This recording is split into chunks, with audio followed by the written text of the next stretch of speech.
Sa patuloy na pagbalasa ni Pangulong Bongbong Marcos sa kanyang gabinete, mayroong nanatili sa pwesto at mayroon ding tuluyan ng pinalitan, gaya ng pwesto bilang hepe ng pulisya. At live mula sa Malacanang, nasa frontline ng balitang yan, si Marian Enriquez. Marian, ano ba yung mga bagong talaga dyan na posisyon at ano ang paliwanag ng Malacanang?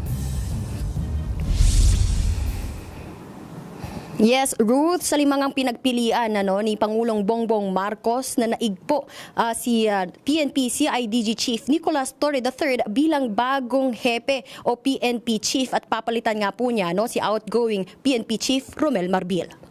Ayon kay Executive Secretary Lucas Bersamin, si Torre po ang nagpakita ng kakayahang gampanan ng mga tungkulin na iniatang sa kanya. Pinabulaanan naman ni Bersamin na magdudulot ng demoralisasyon ang pagtatalaga kay Torre dahil may mga natalunan itong senior officers. 2-star rank si Torre ngayon pero magiging 4-star ito pag naging PNP Chief. Gaganapin ang turnover of command sa June 2. Bukod sa pag-anunsyo ng bagong PNP Chief, pinanatili naman ni Pangulong Marcos ang ilan sa mga miyembro ng gabinete, gaya ng magkapatid na sina Interior Secretary John Vic Remulla at Justice Secretary Boying Remulla. Mananatili rin sa pwesto si Defense Secretary Gilbert Teodoro.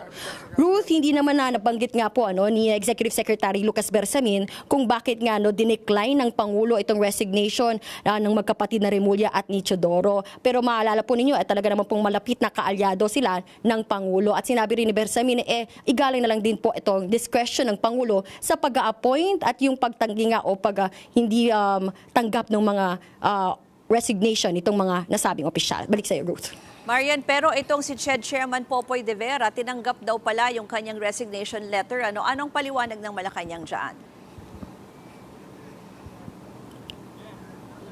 Yes, Ruth, tinanggap nga yung resignation ni CHED Chair Popoy de Vera kasi nakadalawang termino na po pala itong si Popoy de Vera at panahon na raw para magluklok ng bago nga pong chairman o bagong pinuno nitong CHED at papalitan po siya ni CHED Commissioner Dr. Shirley Agrubis. Balik sa iyo, Ruth.